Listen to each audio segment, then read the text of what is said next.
And I'm so excited. I feel like I'm going to learn so much from everyone I get to meet at Melbourne Food and Wine. And so it is kind of like so special to just be here across the whole world, kind of to just be, I don't know, just like to see like the ways that, the Filipino community here has just flourished. Hi everybody, you are with Dani Valent and I'm doing one of my absolute favourite things of all time, which is chatting to you on Dirty Linen. I love bringing you food tales from near and far. I'm endlessly curious about food. I'm just learning all the time. And I know that I'm going to learn today from Abi Balingit from the Dusky Kitchen.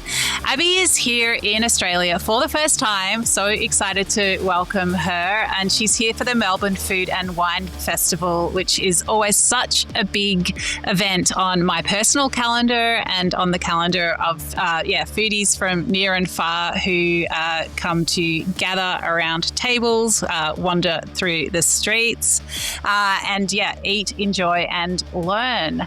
Abby is she's from the US. She's Filipino American. Her blog, The Dusky Kitchen, brought her to, led her to write her first cookbook, Mayumu, Filipino American Desserts Remixed, and she was awarded a James Beard Award for that publication.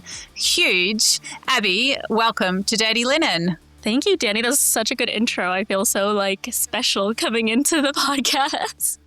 You are special. And I'm always really excited when someone visits Australia for the first time, especially to my hometown of Melbourne. I know that you are, as obsessed with food as I am. So I feel sure that you're going to have a great time.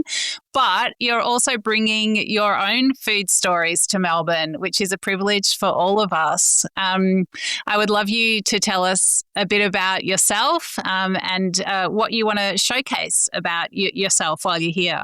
Oh my gosh. Well, I am actually born and raised in California. And then I moved to New York in 2017 after graduating from undergrad.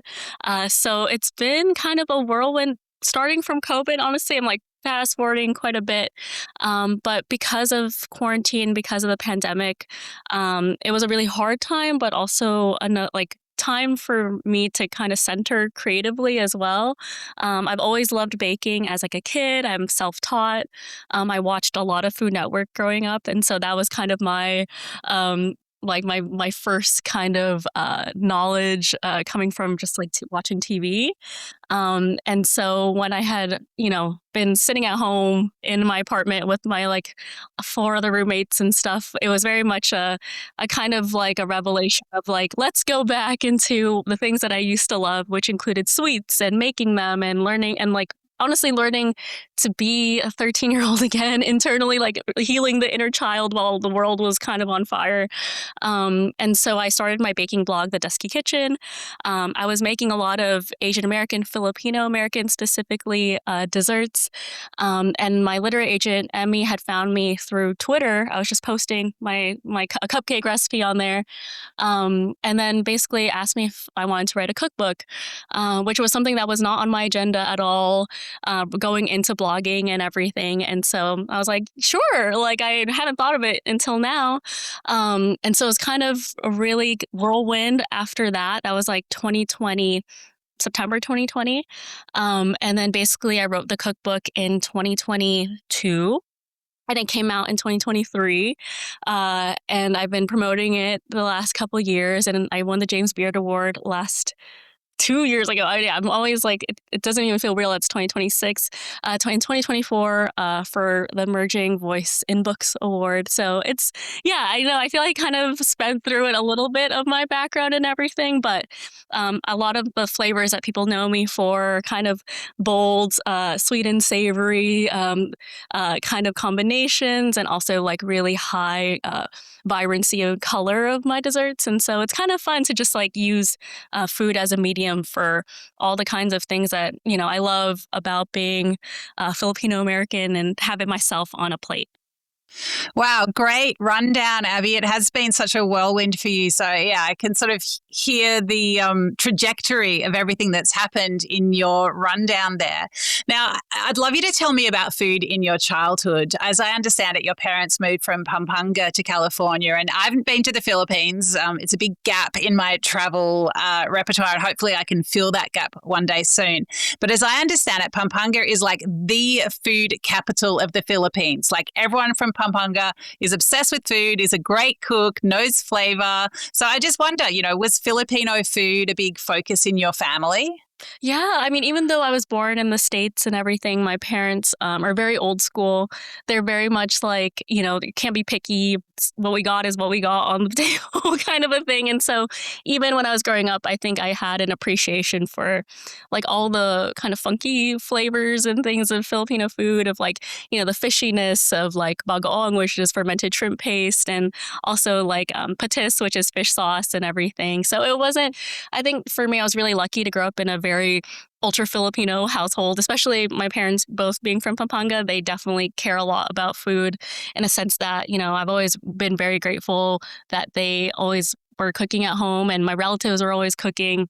Like there was never a time where I think I was unfortunate to have like bad cooks in my family for the most part. I think it's really, and that is kind of like a guiding kind of force too, in the way that I see food now as an adult and being able to, bring those flavors that I remember from my childhood, but also being American. I was raised on like Hostess cupcakes and Twinkies and like very unhealthy junk food at the same time going to school, with my friends and stuff from all different backgrounds. So there's so much of like that kind of diversity that is kind of fun to pull into, more mature stylings of what desserts I want to make now, and like all different friends from different backgrounds. And so that kind of, all those influences and multicultural influences kind of make up the food I like to make today. So tell us about a couple of your, I guess, signatures. Like, what are some dishes that you make that will really explain to us, what kind of cook you are, the way that you interpret flavors? Yeah, I have this very fun adobo chocolate chip cookie recipe that I'm actually going to be making for both Musings and Merienda on March 20th for Melbourne Food and Wine Festival, and also for Baker's Dozen, which is on March 28th, I believe, and 29th. And so it's like a very much, Americans, we love our chocolate chip cookies. But this one is really fun because there's elements of Filipino adobo, which is like typically like a savory, like you could insert whatever protein you want, but typically chicken stew. And it's soy sauce, vinegar, black peppercorns, bay leaf. And so it's just a very, very comforting kind of a dish to pull from. And in the chocolate chip cookie, there's soy sauce in the dough. Also, it's like brown butter steeped bay leaves, which really gives it a nice herbaceous kind of note. And on top, it's like pink peppercorns, which gives a kind of fruity, floral spice that I really, really like on top of it.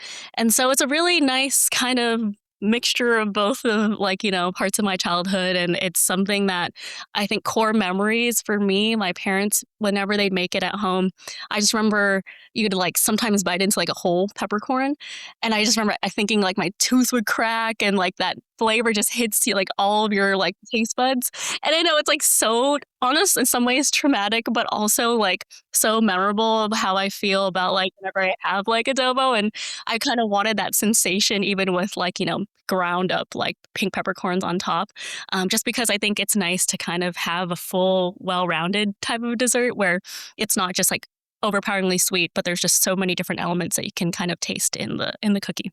Wow, that sounds amazing. And I love that kind of whole body memory where it's, really throws you into the physicality of eating as well as the flavors. Yeah, yeah. And no, it's like a so fun to kind of like, churn them really stressful kind of like, oh God. I felt like when you're, also like stewing around with your spoon trying to like pick out like the pieces of chicken and then it's like landmines where you're just like, oh, it's a grenade I just got and like a tooth full of black peppercorn. It's like stuck in your teeth. It's just like fun to kind of reminisce about that and still like enjoy it, even if it is kind of a grueling experience.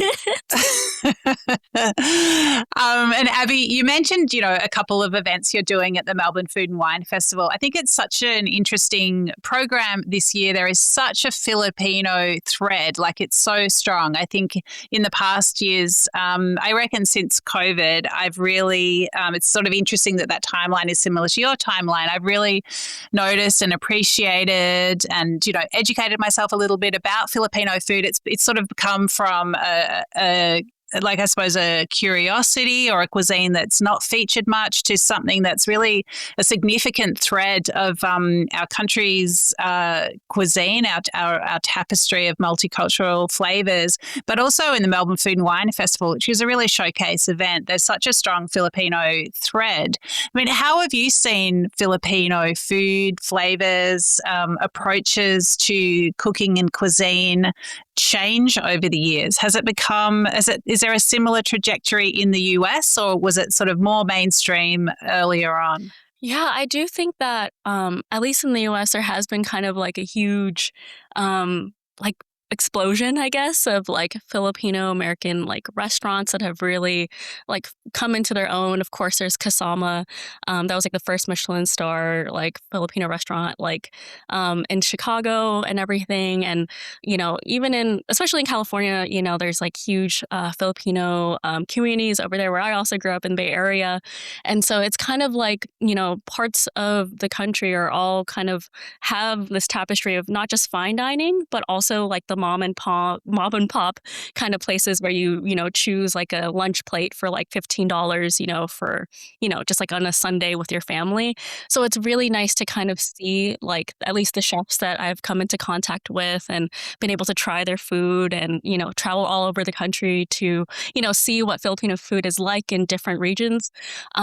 It's great to see that kind of influence of it's adapted. It's always like everything is kind of its own amalgamation of where you are and the ingredients that are available to you. And I think there's always been that kind of distinct factor of Filipino food of it being so, I guess, like a mishmash of so many different cultures, due to colonization and all the things that, make up the country as like a very diverse kind of place in general. And then you put that on top of like being in a totally different place. And I think with Filipino Australian food, at least that I've been able to experience here so far, it's so cool to see like what kind of ingredients that everyone is like kind of pulling inspiration from. And I know like sometimes people put like Vegemite in like a croissant that also has maybe like another, like Filipino condiment on top. It's like, so it's not like so different, like from here in the States. Like I think everyone is going from local to kind of international and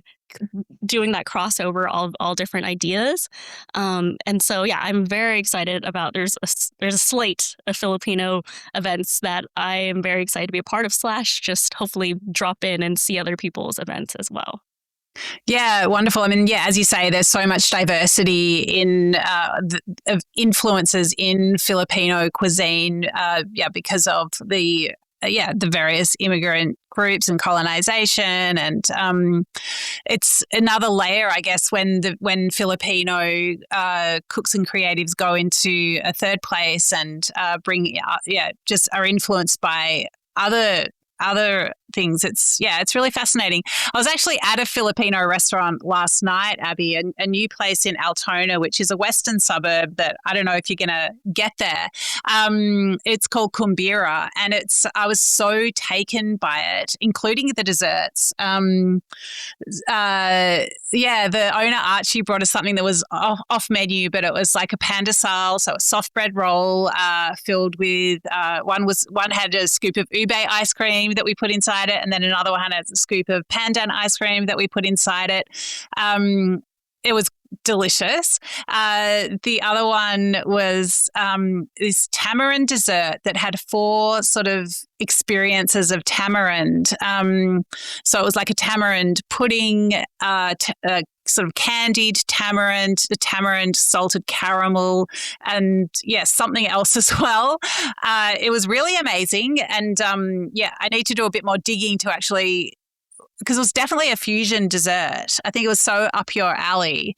But it also had this incredible salt that was on it that was What was the salt? Do you know this incredible UNESCO recognized salt that is made in a coconut husk and then put into pottery? I've heard of this. Yes, yes, yes. It's like so rare and stuff. And so it's like kind of like a delicacy to have that like salt. It's definitely not like a salt like, you have just to, to put an everyday thing. So that's such a special occasion kind of to have on your dessert. That sounds lovely.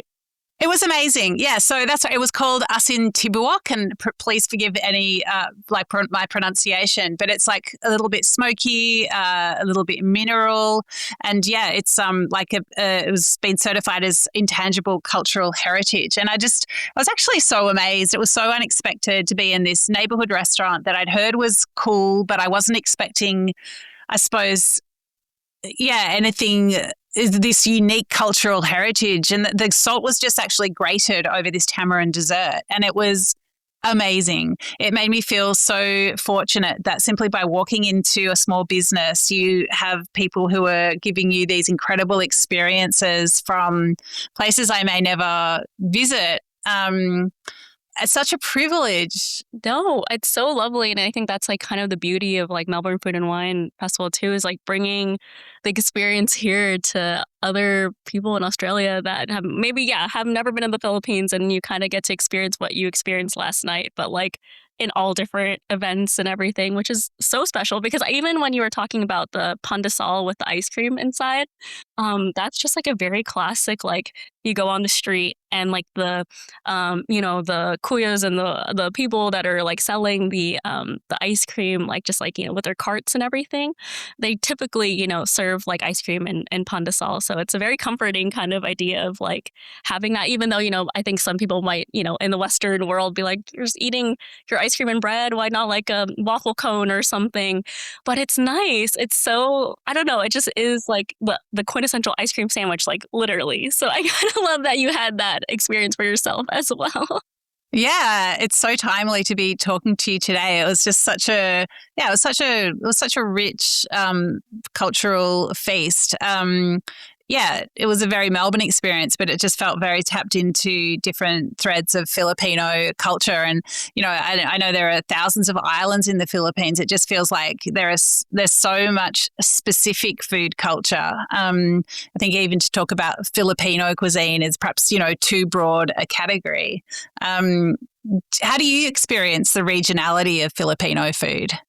I mean, I think for me, it's like it's crazy because I think, the Pampanga influence is very strong, at least from like when I've grown up in my family and everything. But it is really cool to, again, experience going to restaurants and like seeing different parts of the Philippines represented on a menu, especially from parts of the world that, again, like my parents are not from that part of the Philippines, so I wouldn't even know XYZ. But like, it's cool to see that like in Mindanao, they've done like really interesting things with coconut where they do a lot of like burnt coconut dishes.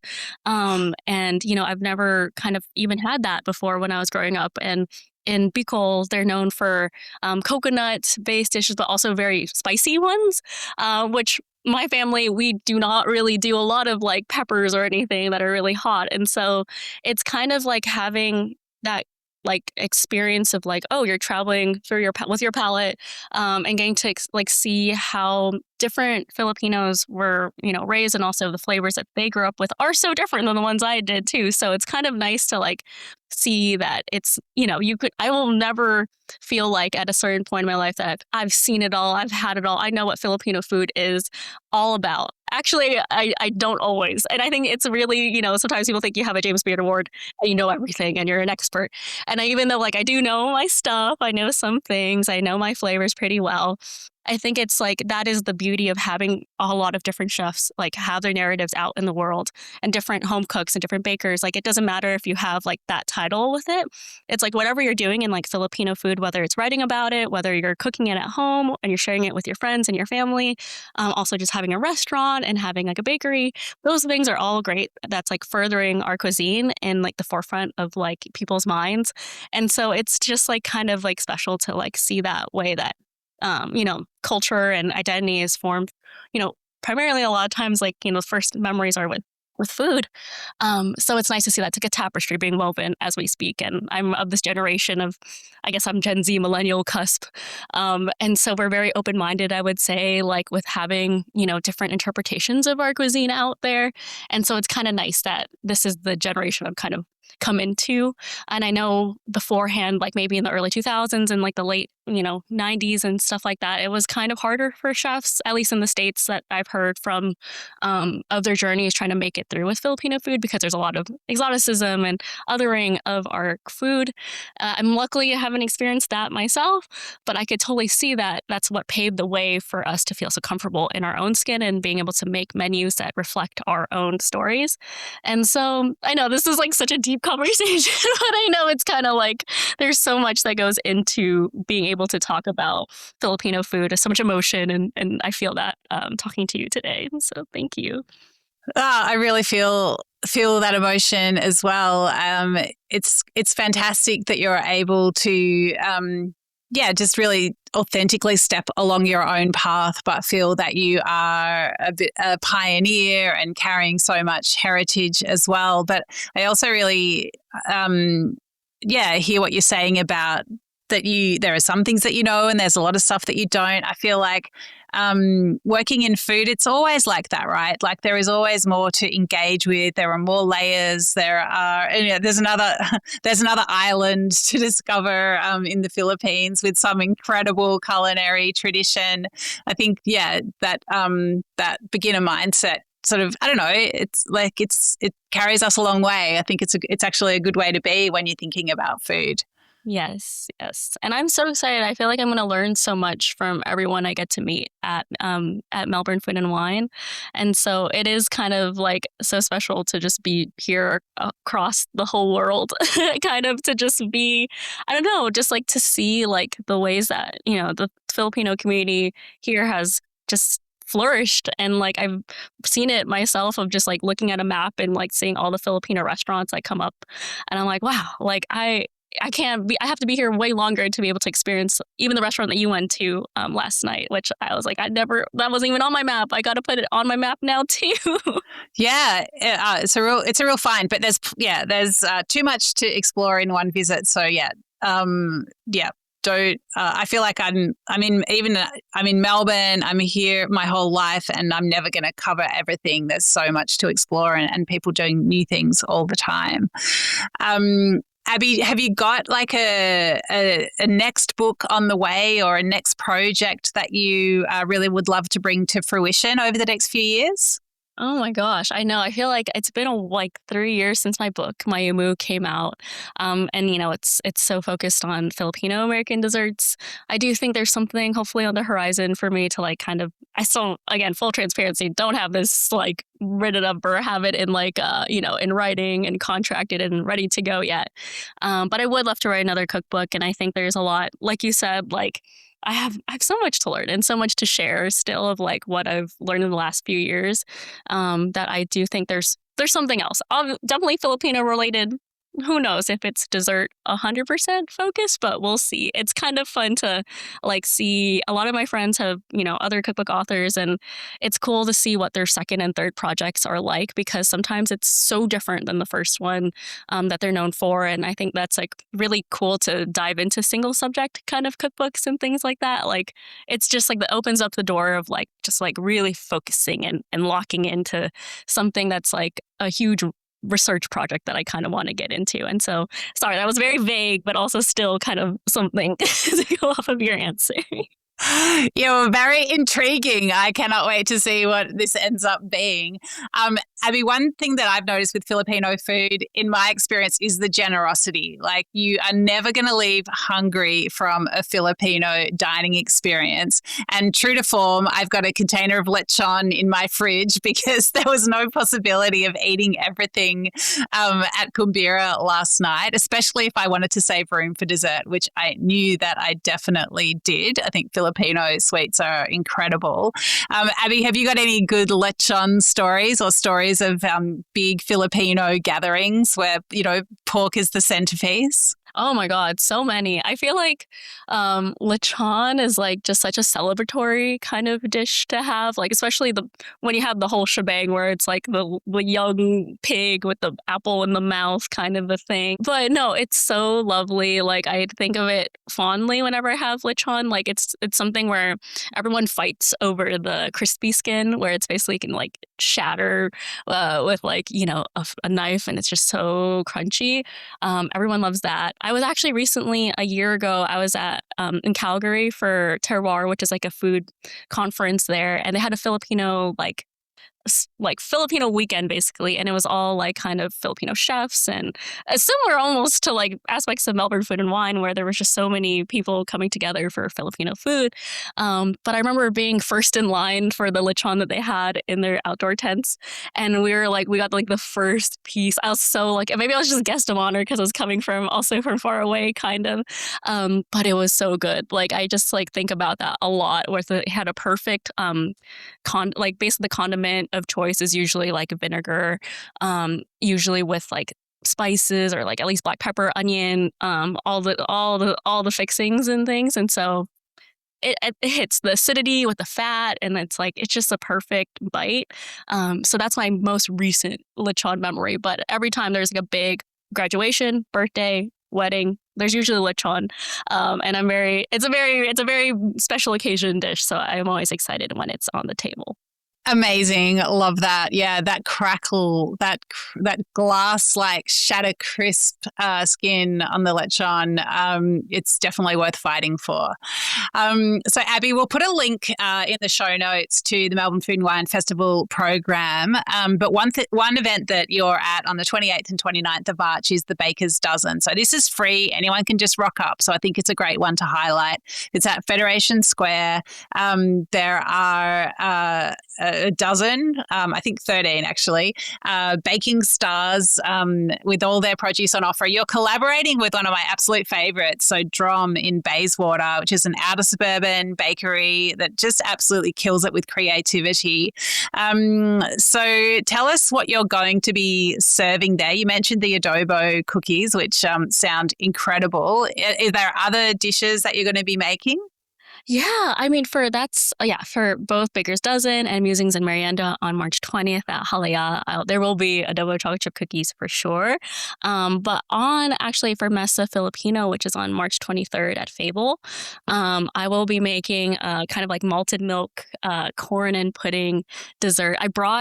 Do you know what Fritos are by any chance?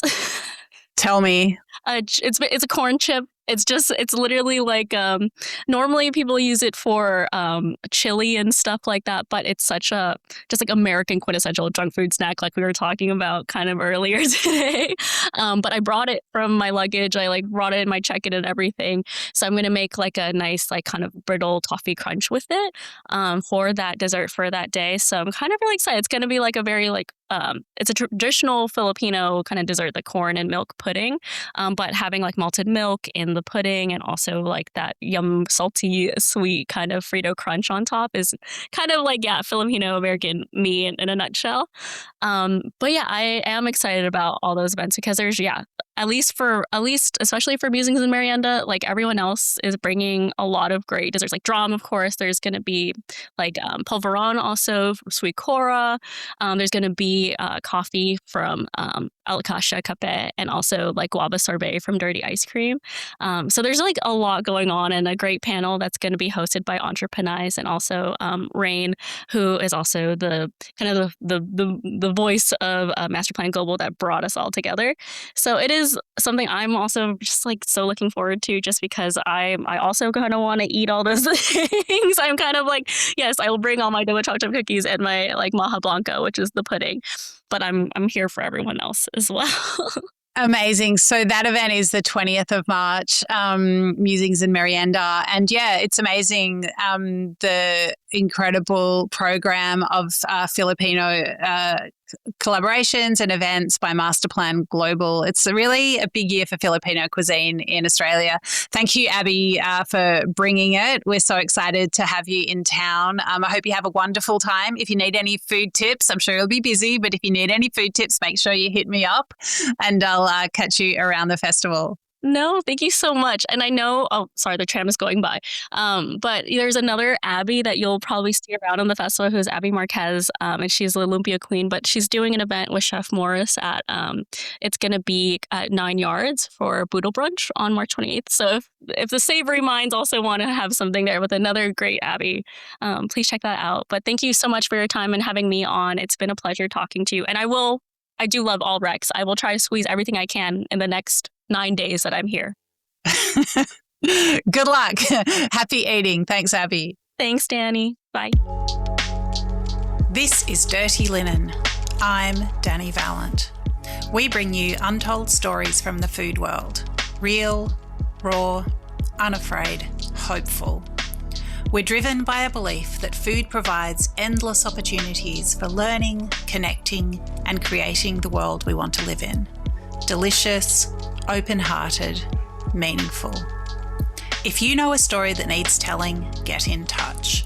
Write to dirtylinen@deepintheweeds.com.au. Thank you for listening. This is a Deep in the Weeds production.